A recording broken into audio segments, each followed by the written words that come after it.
ಇದಕ್ಕೆ ನೀವ್ಯಾಕ್ರಿ ಹೋಗ್ತೀರಾ? Field officers ಇದಾರಲ್ಲ, ಕಳಿಸಿ ಅವ್ರನ್ನ. ಸರ್, ಅವ್ರು ಯಾರಿಂದನೂ ಎಫೆಕ್ಟಿವ್ ರಿಸಲ್ಟ್ನ ಎಕ್ಸ್ಪೆಕ್ಟ್ ಮಾಡೋಕ್ಕಾಗಲ್ಲ. ಅದಕ್ಕೆ ನಾನೇ ಹೋಗ್ತಾ ಇದ್ದೀನಿ. ಟೈಮ್ ಇದ್ದಿದ್ರೆ ಅವ್ರನ್ನೇ ಕಳಿಸ್ಕೊಡ್ತಾ ಇದ್ದೆ. ಮೀಟಿಂಗ್ ಮಂಡೇನೇ ಇರೋದ್ರಿಂದ ನಾನೇ ಹೋಗ್ತಾ ಇದ್ದೀನಿ. ಮಠದ ಇನ್ನೊಬ್ಬನ ಜೊತೆ ಕಳಿಸ್ಕೊಡಿ ಸಾಕು. ಮುಗೀತು ನನ್ನ ಕತಿ ಇವತ್ತು.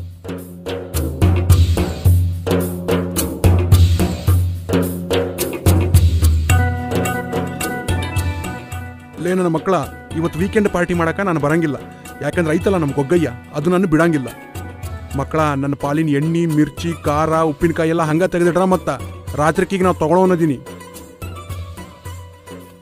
ನೋಡಿ ಸಂಜು, ಈ ಪ್ರಾಜೆಕ್ಟ್ ಕೈ ತಪ್ಪಿ ಹೋದ್ರೂ ನಮಗೆ ಸಮಸ್ಯೆ ಇಲ್ಲ ಸರ್. ಹೌದು, ಜಾಸ್ತಿ ಟೆನ್ಷನ್ ಮಾಡ್ಕೊಂಡು ಮನಸ್ಸಿನ ನೆಮ್ಮದಿ ಹಾಳು ಮಾಡ್ಕೋಬೇಡಿ. ಈ ಪ್ರಾಜೆಕ್ಟ್ ಕೈ ತಪ್ಪಿ ಹೋದ್ರೆ ಏನಂತೆ? ಈ ಥರದ 10 ಪ್ರಾಜೆಕ್ಟ್ಸ್ಗಳನ್ನ ಕಂಪ್ನಿಗೆ ತಂದು ಕೊಡ್ತೀರಾ ಅನ್ನೋ ನಂಬಿಕೆ, ವಿಶ್ವಾಸ ನನಗಿದೆ Sanju. Thank you so much sir. Okay, go ahead. Sir ನಮಸ್ತೆ. ಹೋಗಲ್ಲಿ ಮ್ಯಾನೇಜರ್ಗೆ ಹೆಲ್ಪ್ ಮಾಡು. ಹಾಂ, ಹೋಗ್ತೀನಿ. ಬಾರಯ್ಯ ಇಲ್ಲಿ. ಹಾಂ ಸರ್. ಎಷ್ಟು ವರ್ಷ ಆಯ್ತು ನೀನು ಕೆಲಸ ಮಾಡೋಕ್ಕೆ ಶುರು ಮಾಡಿ? ಎದಕ್ಕೆ ರೀ ಸರ್? ನಮ್ಮ ಕಂಪನಿ CEO ಬಂದಿದ್ದಾರೆ. ಅವ್ರು ಬಂದಿರೋದು ನೋಡಿನೂ ಮೊಬೈಲ್ ಹಿಡ್ಕೊಂಡು ಕೂತಿದ್ಯಾ? ಸ್ವಲ್ಪನೂ ಕಾಮನ್ ಸೆನ್ಸ್ ಇಲ್ವಾ? ನೀನಿರೋ ನನ್ನ ಟೀಮಲ್ಲಿ ನನಗೆ ಕೆಟ್ಟ ಸರ್ ತರಬೇಡ. ಸ್ವಲ್ಪ ಕಾಮನ್ ಸೆನ್ಸ್ನ ಕಲಿ. Sorry sir. ಸರ್ ಏನು ಹೆಲ್ಪ್ ರೀ? ಹೊರಡಕ್ಕೆ ರೆಡಿ ಆಗು. ಎಲ್ಲಿಗೆ ರೀ? ಹೇಳ್ತೀನಿ. ಹಾಂ ಸರಿ ಸರ್. ಸರ್ ಒಂದು ಹೆಲ್ಪ್ ರೀ. ಏನು? ನಾ ಬಂದು 2 ವರ್ಷ ಆಗ್ಯಾವ್ರಿ. ಇನ್ನೂ ಸಂಬಳ 14,800 ರೂಪಾಯಿ ಐತಿ. ಇನ್ನೂ ಜಾಸ್ತಿ ಆಗಿಲ್ಲ ರೀ ಸರ. ಇನ್ನೂ ಮದುವೆ ಆಗಿಲ್ಲ, ಮುಂಜೆ ಆಗಿಲ್ಲ. ಆದ್ರೂ ಈ ಸಂಬಳದಾಗ ನಾನೇ ಬದುಕೋದು ಕಷ್ಟ ಆಗೈತಿ. ಇನ್ನು ಅಕ್ಕಿನ ಎಲ್ಲಿಂದ ಸಾಕಲ್ರಿ ನಾನು? ಅದಾ ಚಿಂತೆ ನನಗೆ. ಮಠದಯ್ಯ, ಕನಕದಾಸರೊಂದು ಮಾತು ಹೇಳಿದ್ದಾರೆ ಗೊತ್ತಾ? ಏನ್ರಿ ಸರ್? ಬೆಟ್ಟದ ತುದಿಯಲ್ಲಿ ಹುಟ್ಟಿರುವ ವೃಕ್ಷಕ್ಕೆ ಕಟ್ಟೆಯನ್ನು ಕಟ್ಟಿ ನೀರೆರೆದವರು ಯಾರು ಅಂತ. ಹಂಗಂದ್ರಿ ಸರ? ಅಂದರೆ ಬೆಟ್ಟದ ತುದಿಲಿ ಮರ ಬೆಳ್ಕೊಂಡಿರುತ್ತಲ್ಲ, ಅದಕ್ಕೆ ಯಾರಾದರೂ ಹೋಗಿ ಕಟ್ಟೆ ಕಟ್ಟಿ ಗೊಬ್ಬರ ಹಾಕಿ ನೀರು ಹಾಕಿ ಕಾಳಜಿ ಮಾಡ್ತಾರ? ಇಲ್ಲ.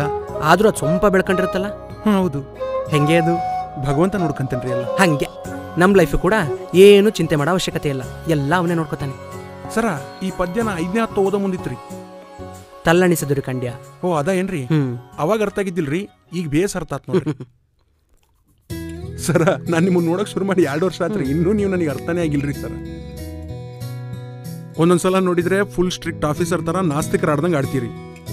ಇನ್ನೊಂದ್ಸಲ ನೋಡಿದ್ರೆ ಫುಲ್ ದಾಸರ ಪದ ಹೇಳ್ಕೊಂಡು ಜ್ಞಾನಿ ತರ ಮಾತಾಡ್ತೀರಿ. ನಾನು ಪ್ಯೂರ್ ಸನಾತನ ಸಂಸ್ಕೃತಿಯವನು ಕಣಯ್ಯ. ನಮ್ಮ ಧರ್ಮ ನಾವೇ ಬಿಟ್ಕೊಟ್ರೆ ಹೆಂಗೆ? ನಿಜ ರೀ ಸರ್. ಅವು 30 ಜನ ಹೊಲದ ಫೈಲ್ ಕಲೆಕ್ಟ್ ಮಾಡಕ್ಕೆ ಹೇಳಿದ್ರಲ್ರಿ, ಕಲೆಕ್ಟ್ ಮಾಡೀನ್ರಿ. ಸಾಯ್ಬರ್ ರೂಮ್ನಾಗ ಇಟ್ಟೀನಿ ಸರ್. ಅದ್ರಾಗ 12 ಜನ ಆಂಟಿ ರೋವು ಫೈಲ್ ಅದಾವ್ರಿ. ಆಂಟಿ ಹೆಂಗಸ್ರವು ಬ್ಯಾರೆ ಇಡಕ್ಕೆ ಹೇಳಿದ್ರಲ್ಲ. ವುಮೆನ್ ಕ್ಯಾಟಗರಿ ಕಣ. ಯಾವು ಸಬ್ಸಿಡಿ ಕೊಡ್ತೀವಿ ಅವ್ರಿಗೆ, ಅದಕ್ಕೆ ಸಪ್ರೇಟ್ ಇಡಕ್ಕೆ ಹೇಳಿದ್ರಿ ಸರ್. ಸರ, ಈಗ ಎಲ್ಲಿಗೆ ಹೋಗೋದ್ರಿ? ಮಾದನಹಳ್ಳಿ, ಇಲ್ಲಿಂದ 150 ಕಿಲೋಮೀಟ್ರು. ಓ ಸರ, ಇವತ್ತು ಶನಿವಾರ ಹಾಫ್ ಡೇ, ಇವತ್ತ ಹೋಗ್ಬೇಕ? ಮಠದಯ್ಯ, ನಿನಗೇನು ಗೊತ್ತು? 48 ಕೋಟಿ ರೂಪಾಯಿ ಪ್ರಾಜೆಕ್ಟ್ ಇದು. ಇದಕ್ಕೆ ಸಂಬಂಧಪಟ್ಟಿರೋ ಭೂಮಿನ ನೋಡಿ ಫೈನಲ್ ರಿಪೋರ್ಟ್ ತರೋಕೆ ನಾವೀಗ ಹೋಗ್ತಾ ಇರೋದು. ಯಾಕಂದರೆ ಮಂಡೇನೇ ಮೀಟಿಂಗ್ ಇರೋದು. ಇದೇನಾದರೂ ಅಚೀವ್ ಆಗಿಬಿಟ್ರೆ ನಮ್ಮ ಕಂಪ್ನಿ ಒಂದು ದೊಡ್ಡ ಹೆಜ್ಜೆನೇ ಇಟ್ಟ ಹಾಗೆ. ಸರ, ಕಂಪ್ನಿ ಅಂತ ಹೇಳಬೇಡ್ರಿ, ನೀವು ಅಂತ ಹೇಳ್ರಿ. ಯಾಕಂದ್ರೆ ನಮ್ಮ ಕಂಪ್ನಿದು 1 ರೂಪಾಯಿ ರೊಕ್ಕ ಹೋದ್ರೂ ತಮ್ಮ ಕಿಸದಾಗಿಂದ ಓದಂಗೆ ಆಡೋದು ನೀವು ಒಬ್ರ. ಗ್ಯಾರಂಟಿ ಇದು ನಿಮ್ಮ ಶ್ರಮ ಇರ್ತೈತಿ. ಕಂಪ್ನಿದು ಏನೂ ಇರಂಗಿಲ್ಲ. ನೋಡಿರಲ್ಲ, ಎಲ್ಲವನ್ನೂ ಅಲ್ಲೇ ಮನೆಗೆ ಹೋಗ್ಯಾನ. ಒಂದು ನರ್ಬಳ್ಳೆನೂ ಇಲ್ಲ ನಿಮ್ಮೊಬ್ಬರನ್ನ ಬಿಟ್ಟು. ಹಾಗೆಲ್ಲ ಮಾತಾಡಬಾರ್ದಪ್ಪ. ಕಂಪನಿ ಇದ್ರೇ ನಾವಲ್ವಾ? AC ಯಾಕೋ ವರ್ಕ್ ಆಗ್ತಿಲ್ಲ? ಫೋನ್ ಮಾಡೇನ್ರಿ, ಮಧ್ಯಾಹ್ನ ಮೇಲೆ ಬರ್ತಾರಂತ. ಸರ, ಹಿಂಗೆ ಹೋಗಿರ ಕೋಟಾಗ ಶೆಕಿರಿ, ಮನೆ ಕರ್ಕೊಂಡು ಹೋಗ್ತೀನಿ. ಬಿಚ್ಚಿ ಟೀ ಶರ್ಟ್ ಹಾಕೊಂಬರಲ್ಲ, ಗಾಳಿ ಆಡ್ತದ. ಅಫಿಷಿಯಲ್ ಆಗಿರುತ್ತೆ ನಡಿಯಪ್ಪ. ಸರಿ ಬಿಡ್ರಿ. ಆಮೇಲೆ ಹೋಗಕ್ಕೆ ಮುಂಚೆ ಬಾಯ್ಲಿ. ಹಾಂ, ಹೋಗಕ್ಕೆ ಮುಂಚೆ ಇದರಲ್ಲಿರೋದ್ರಲ್ಲಿ ತಂದುಬಿಡು. ಮೋತಿಚೂರ್ ಲಾಡು, ಅರ್ಧ kg ವ್ಯಾಲ್ಡು, kaju barfi, Kurkure packet, dairy milk celebration pack, ಇದು ಅದು ಏನಿವು ಸರ? ಯಾಕ್ರಿ ಇವೆಲ್ಲ? ಹೇಳ್ತೀನಿ ನಡಿಯೋ, ಹೇಳ್ತೀನಿ ನಡಿ ತಂದಮೇಲೆ. ಹಾಂ ಹಾಂ ಸರಿ.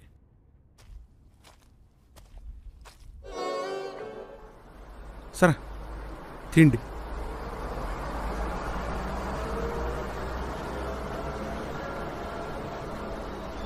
ತಗೋ, ಇದು ನಿನಗೆ. ನನಗೆ ಯಾಕ್ರಿ ಸರ? ಪ್ರಮೋಷನ್ ಆಯಿತು ಕಣಯ್ಯ. ಹೌದ್ರಾ? ಇಷ್ಟು ದಿನ ಅಸಿಸ್ಟೆಂಟ್ ಮ್ಯಾನೇಜರ್ ಆಗಿದ್ನಲ್ವಾ, ಇನ್ಮೇಲಿಂದ ಮ್ಯಾನೇಜರ್. ಅಬ್ಬಬ್ಬಬ್ಬಬ್ಬಾ, ಅದಕ್ಕೆ ಮಿಠಾಯಿ ಥರ ಕೇಳಿದ್ರಿ ನೀವು. ನಿಮ್ಮ ಪ್ರಾಮಾಣಿಕತೆಗೆ ಪ್ರಮೋಷನ್ ಯಾವಾಗಲೇ ಸಿಗ್ಬೇಕಿತ್ತು ಬಿಡ್ರಿ. ಸರ, ಈ ಚಾಕ್ಲೇಟ್ ಏನಕ್ಕೆ ರೀ? ಮನೇಲಿ ಅಕ್ಕನ ಮಕ್ಕಳು ಬಂದಿದ್ದಾರೆ.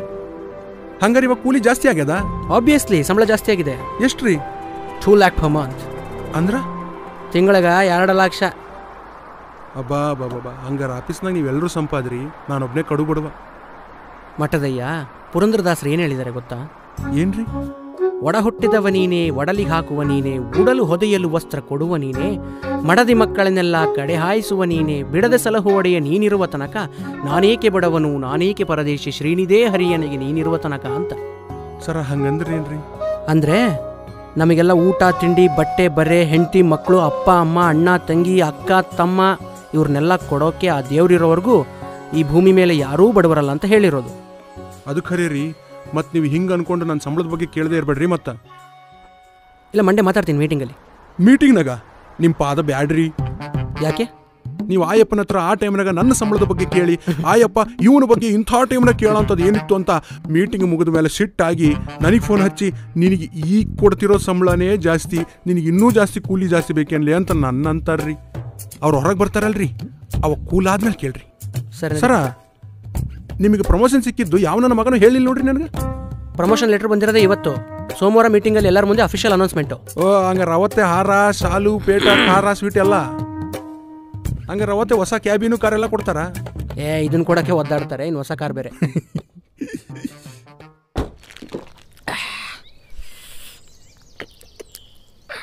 ಕಡಿ ಪಡಂತಾರಲ್ಲ.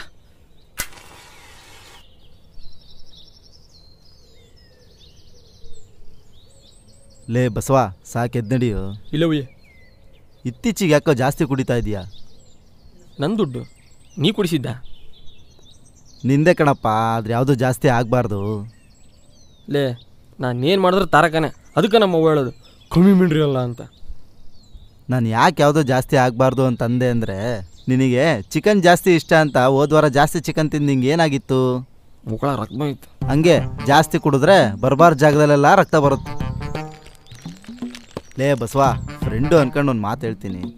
ನಿಮ್ಮಮ್ಮ ಹೆಣ್ಮಗಳನ್ನ ಭಾಳ ಅಯ್ಯೋ ಅನ್ನಿಸಿದಾಳ್ ಕಣೋ. ಅವಳೇ ನನ್ನ ಹೆಸರು ಬರ್ದಿಟ್ಟು ಸಾಯಲ್ಲ, ಹೋಗ್ಲಾ ಬಂದ್ಬಿಟ್ಟ ಹೇಳಕ್ಕೆ. ಈಗ ಯಾರು ಹೆಸರು ಬರ್ದಿಟ್ಟು ಸಾಯಲ್ಲಪ್ಪ, ಸೆಲ್ಫಿ ವಿಡಿಯೋ ಮಾಡ್ಕೊಂಡು ಎಲ್ಲರಿಗೂ ಶೇರ್ ಮಾಡಿ ಆಮೇಲೆ ಸಾಯ್ತಾರ.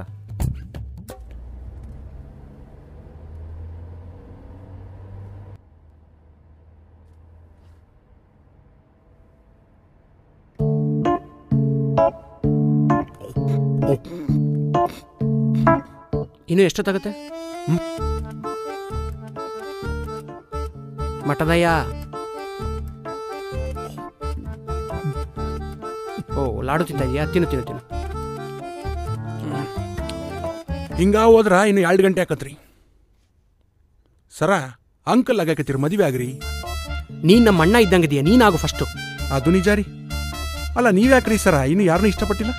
ಯಾರು ಬಿದ್ದಿಲ್ಲೇನ್ರಿ? ಈ ಚೆನ್ನಾಗಿರೋ ಹುಡುಗಿರು ಯಾರು ನನ್ನ ಇಷ್ಟಪಡಲ್ಲ, ನಾನು ಇಷ್ಟಪಡೋ ಹುಡುಗಿರು ಯಾರು ಅವ್ರು ಚೆನ್ನಾಗಿರಲ್ಲ. ಚೆನ್ನಾಗಿದ್ರೆ ಅವ್ರು ನಿಮ್ಮನ್ನ ಯಾಕೆ ಇಷ್ಟಪಡ್ತಾರೆ ಹೇಳ್ರಿ? ಅನ್ನೋ ಅನ್ನು ನಿನಗಿದೆ. ಅಯ್ಯೋ ಇಲ್ರಿ ಸರ, ಸುಮ್ಮನೆ ತಮಾಷೆಗೆ ಅಂದಿದ್ದು. ಮತ್ತು ನನ್ನ ಕೆಲ್ಸಕ್ಕೇನು ಸಂಸ್ಕಾರ ತರಬೇಡ್ರಿ. ಮತ್ತೆ ಏನೋ ಹೊಟ್ಟೆಪಾಡಿಗೆ ಮಾಡಕತ್ತೀನಿ. ಅದು ಸುಳ್ಳು. ನಾವೆಲ್ಲ ಹೊಟ್ಟೆಪಾಡಿಗೋಸ್ಕರ ದುಡಿತಾ ಇಲ್ಲ, ನಾಲ್ಗೆಗೋಸ್ಕರ ದುಡಿತಾ ಇದ್ವಿ. ಈ ಒಂದು ಗೇಣಿರೋ ಹೊಟ್ಟೆ ಇದೇ ಬೇಕು ಅದೇ ಬೇಕು ಅಂತ ಕೇಳಲ್ಲ, ನೀನೇನಾಕಾದ್ರೂ ತುಂಬಿಸ್ಕೊಳ್ಳುತ್ತೆ. ಆದರೆ ಈ 3 ಇಂಚಿರೋ ನಾಲ್ಗೆ ಹಾಗಲ್ಲ, ಇದೇ ಬೇಕು ಅದೇ ಬೇಕು ಅಂತ ಡಿಫ್ರೆಂಟ್ ಟೇಸ್ಟ್ ಕೇಳುತ್ತೆ. ಅದು ಕೇಳಿದ್ದನ್ನೆಲ್ಲ ಕೊಡೋಕ್ಕೋಸ್ಕರ ನಾವು ಕಷ್ಟಪಡೋದು. ಜೊತೆಗೆ ನಮಗೆ ತಿನ್ನಕ್ಕೆ ಇಟ್ಟಿಲ್ದಿದ್ರು ಮೊಬೈಲಲ್ಲಿ ನೆಟ್ ಇರಬೇಕು ಅಲ್ವಾ? ಖರೆ ಅದ್ರಿ ಸರ. ಆಗಲೇ ನಾ ಸುಮ್ಮನೆ ಅಂದಿದ್ದು, ನೀವು ನೋಡೋಕೆ ಗೋಲ್ಡನ್ ಸ್ಟಾರ್ ಗಣೇಶ್ ಥರ ಗುಂಡು ಚಂದದಿರಿ ಸರ. ನೀವು ಯಾವ ಹುಡುಗಿನೂ ಬ್ಯಾಡ ಅನ್ನಂಗಿಲ್ಲ ನಿಮ್ಮನ್ನು. ಈಗೆಲ್ಲ ನೋಡೋಕೆ ಚೆನ್ನಾಗಿದ್ದು ಮಾತ್ರಕ್ಕೆ ಹುಡುಗಿರು ಬೀಳಲ್ಲ ಮಠದಯ್ಯ. ದುಡ್ಡು ಮಾಡಿರಬೇಕು. Shaadi.com ನಿನ್ನ ಪ್ರೊಫೈಲ್ಗೆ ಹಾಕಿರೋ ನಿನ್ನ ಬ್ಯೂಟಿಫುಲ್ ಮೂತಿ ನೋಡಿ ಹುಡುಗಿ ರಿಕ್ವೆಸ್ಟ್ ಕಳಿಸಲ್ಲ, ನಿನ್ನ ಇನ್ಕಮ್ ನೋಡಿ ಕಳಿಸ್ತಾರೆ. ನಿಜ ರೀ ಸರ. ಆದರೆ ನಿಮಗೆ ಮಸ್ತ್ ಇನ್ಕಮ್ ಅದಲ್ಲ, ಚೆನ್ನಾಗಿ ದುಡಿತೀರಿ. ನನಗಲ್ಲ, ನಿನಗೆ ಹೇಳಿದ್ದು. ಟೀ ತಗೊಳ್ಳೋ ಅಲ್ವಾ ಸಂಜು? ನಿಮ್ಮ ಭಾವ ನಿಮ್ಮ ಅಕ್ಕನ ಮಾತೇ ಕೇಳೋದಿಲ್ವಂತೆ ಕಣೋ, ಬರೀ ಅವ್ರ ಅಮ್ಮನ ಮಾತೇ ಕೇಳ್ತಾನಂತೆ. ಸ್ವಲ್ಪ ವಿಚಾರಿಸೋ. ಏನು ಜನಗಳಪ್ಪ, ಮದುವೆ ಆಗಿ ತನ್ನ ನಂಬ್ಕೊಂಡು ಬಂದಿರೋ ಹೆಂಡತಿ ಮಾತು ಕೇಳದೆ ಬರೀ ತಾಯಿ ಅಂದ್ಕೊಂಡು ಬರೀ ತಾಯಿ ಮಾತೇ ಕೇಳ್ತಾರೆ. ನೀನನ್ನು ತಲೆ ಕೆಡ್ಸ್ಕೊಬೇಡ ಬಿಡಮ್ಮ. ನಾನು ಮದುವೆ ಆದಮೇಲೆ ಬರೀ ನನ್ನ ಹೆಂಡತಿ ಮಾತಷ್ಟೇ ಕೇಳ್ತೀನಿ, ನಿನ್ನ ಮಾತು ಕೇಳೋದೇ ಇಲ್ಲ. ಯಾಕೆ ಈಗ ನಿಮ್ಮ ಅಳಿಯ ಮಾಡಿದ್ದೆ ಕರೆಕ್ಟ್ ಅಂತ ಅನಿಸ್ತಾ ಇದೆಯಾ?